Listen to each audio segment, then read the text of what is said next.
NFC West here. We're going to start with the San Francisco 49ers. Coming off of a very disappointing season, 6-11 last year. Brock Purdy back and signed to a nice new contract. They had a lot of injuries last year, a lot of turmoil, kicking issues. It's going to be an interesting season here for the Niners because I think they're very talented, but turnover on the defensive line, a youth movement there. I don't think on paper they're as strong as they were heading into last year, coming off of a Super Bowl appearance. They're not as strong as they were the last couple of years, but do not sleep on the 49ers. There's still plenty of talent there.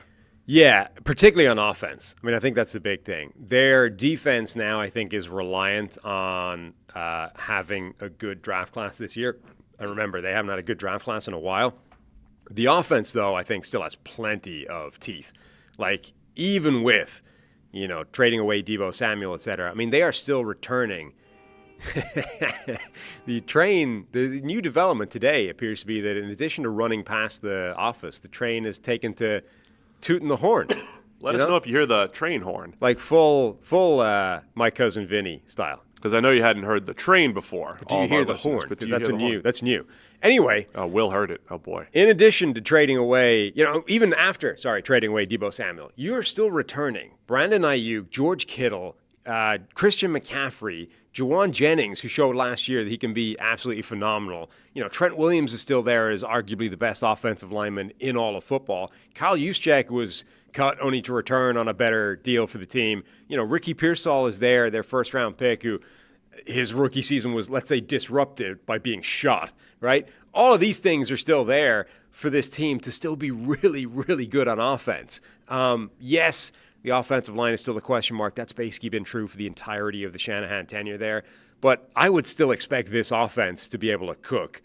The defense, though, is where the questions are. Just to discuss Purdy, I mean, I agree with you. All that talent. It's not like, all right, Brock, you're making $53 million a year now. Let's see what you do. Let's see you carry the team.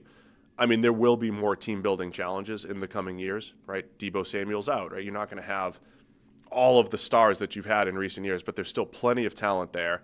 And I think Brock Purdy's still very good. I think still a very good quarterback. When he's at his best, good decision-making, runs the offense, plays with great anticipation. Did you see the little clip that I tweeted the other day of him talking about he was basically being asked about how do you see over the line, which is kind of interesting because in a world of, Dylan Gabriels and short quarterbacks and Bryce Young and blah, blah, blah, he gave a really interesting answer. It was like 2 minutes where he was like, look, fundamentally you can only see over the line as it is like 40% of the time. Like it's like 60-40 in terms of when you can see, when you can't.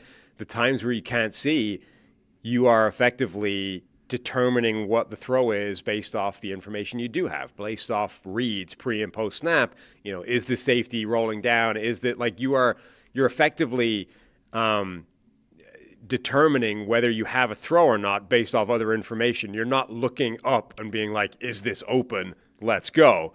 You're reading out the processing. And number one, clearly that's always where Purdy has been strong, right? That's why he was such an instant success and why he's good in this offense.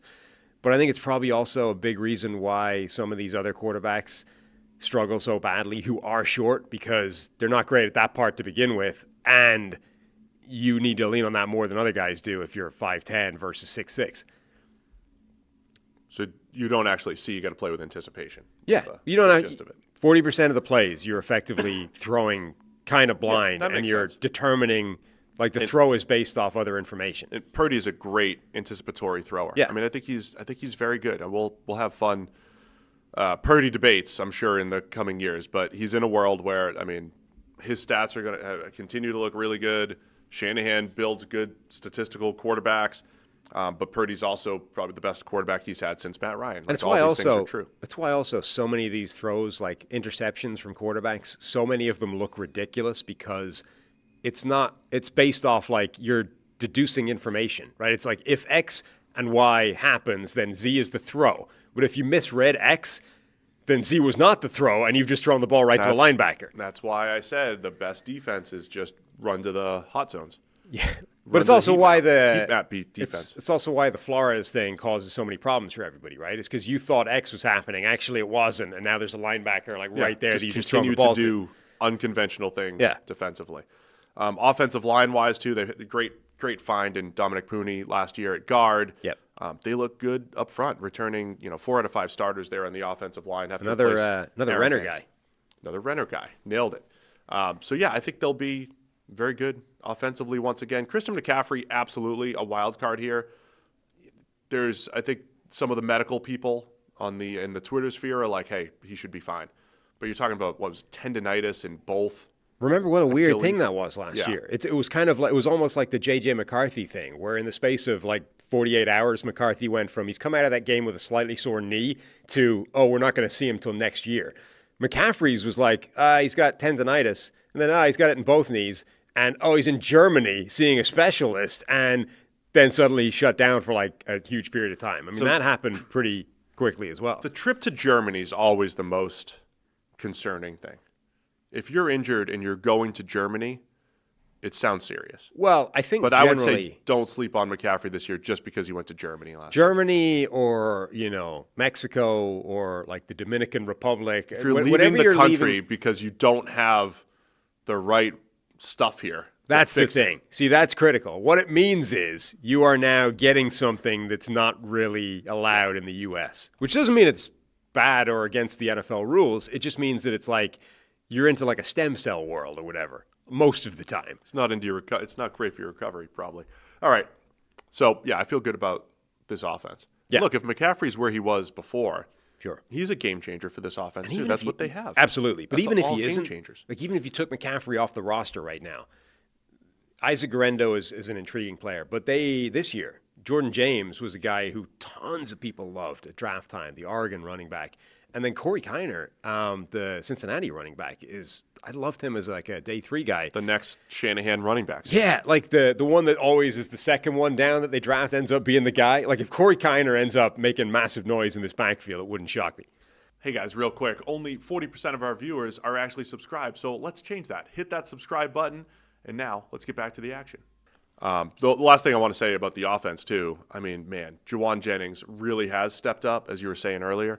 The 1-2 punch of him and Brandon Aiyuk coming off of injury, and then Pearsall's deep speed. Yeah. I mean, they have all the pieces needed once again to have a really effective pass game down the field. The one downside, by the way, is, as is typically the case in San Francisco in August, all is not well in terms of everybody being happy. Jauan Jennings wants a raise based off being a better player than they thought he was last year. So let's assume all that gets worked out the way it generally does eventually in San Francisco. Then the personnel-wise, this is a good offense.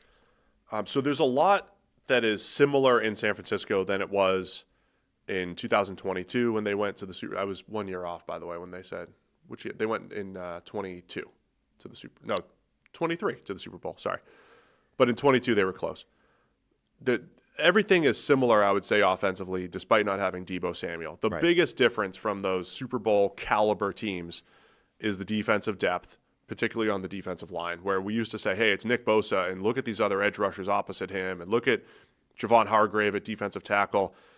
There's turnover, a lot of turnover on the defensive line. I think that's going to determine the success for the 49ers. Nick Bosa is still a star, but they draft Mykel Williams in round 1, and so what can he do? He's really young, was not a great pass rusher in college, played through a lot of injuries, looks like a force against the run.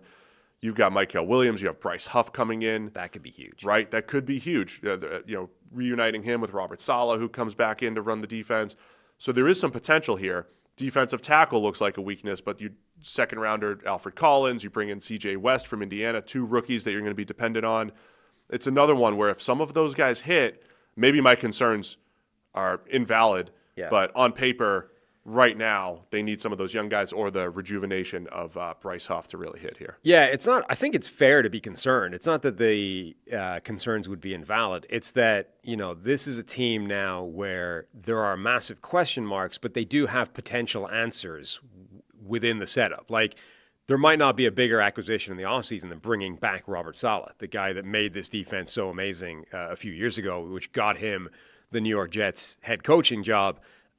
If Saleh is able to work wonders on this group, theoretically, there are players there that can make this work. Obviously, Nick Bosa is still amazing. Again, he's in that category of there's half a dozen guys where in any given year, Nick Bosa could be Defensive Player of the Year, right? Without anything crazy happening.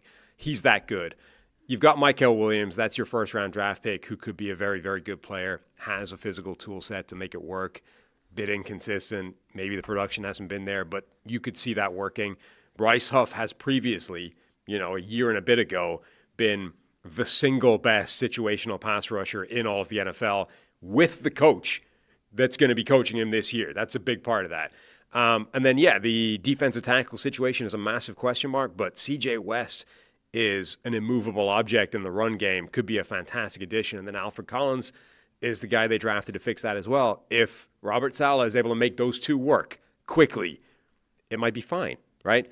So I think it's fair to say, look, when you're saying it might be, you're already concerned, right? That's already fair to be concerned. But it's a bit like that Colts wide receiver situation a few years ago. We were like, there's a world, you can paint yourself a picture where it all pans out, but the chances are it won't. Look, we said the same thing last year about the Niners defensive line. I think it was Leonard Floyd opposite Nick Bosa. They just did not have the same firepower rushing the passer. Javon Hargraves battled injuries.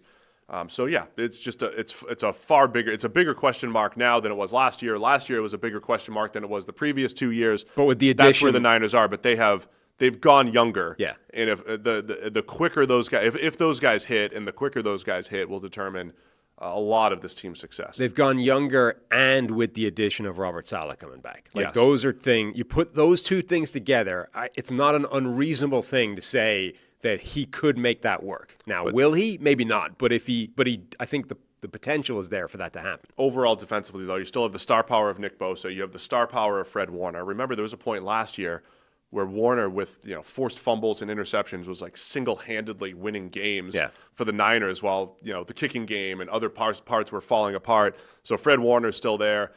In the secondary, Renardo Green had a really nice rookie season. Yep. Amador Lenore has broken out and become a pretty dependable player at corner. You don't have Javarius Ward, who was so instrumental in their Super Bowl run in 2023. So again, depth-wise, it's just not where it was a couple years ago. So to characterize the Niners in the Brock Purdy era here, right, as he's making over $50 million, you're unable to re-sign certain players. You're unable to have another $20 million corner or whatever it might be.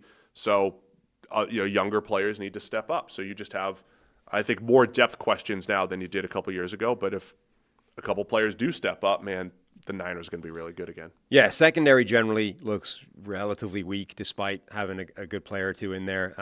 But it is like Fred Warner.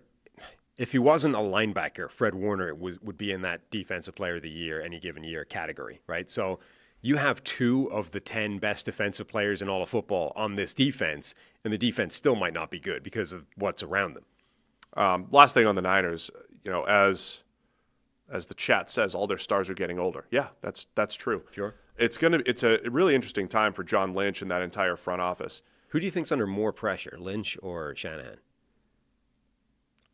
I'm rolling with Shanahan. I mean, I would not as more pressure. So I'll say Lynch more pressure.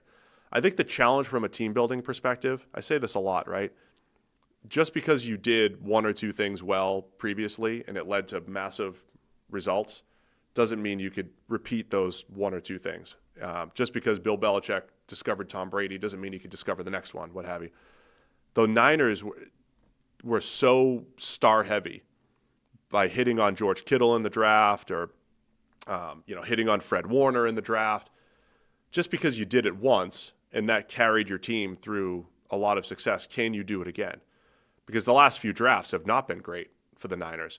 And look, if Bosa, Warner, any of those guys lose a step, I mean, you're in a lot of trouble. You don't have the next star. Maybe Mikael Williams is the next star. I don't know. He's got that type of potential, but It's all potential. So I'd say Lynch. I think it's been a top-heavy roster these last couple of years. I think they made a couple good decisions for incredible outcomes. It's tough to continue to do that. I mean, it might just be coincidence. I've seen a thing that says like aging doesn't happen in a linear curve. It hits you at like 45 or whatever is when you age like 15 years. In 2 years here? But yeah.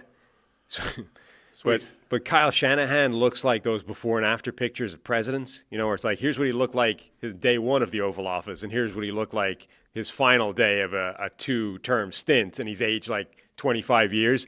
Shanahan now versus Shanahan when he got given that job looks like he's aged 20 years. It's nuts. Now, maybe that's, again, just coincidence, or maybe that's the kind of pressure he's under.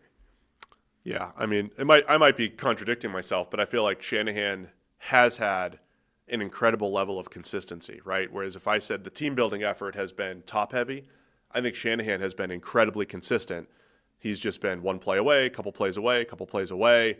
And my head says stick with that consistency, and at some point you get over the hump. But last year also, again, this was not just him, but last year was the first year where really the Shanahan tree of offenses hit roadblocks, right? They finally, the defense league-wide started to cause them problems.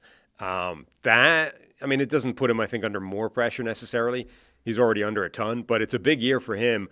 Shanahan's been the best guy of all those coaches of like consistently evolving his offense, right? Adding new wrinkles, adding differences, finding ways to make it better and better and change it year on year. I think he needs to for the first time in a while because the league actually demonstrated that they found some answers. All right, man. All this said, FanDuel's over-under's 10.5.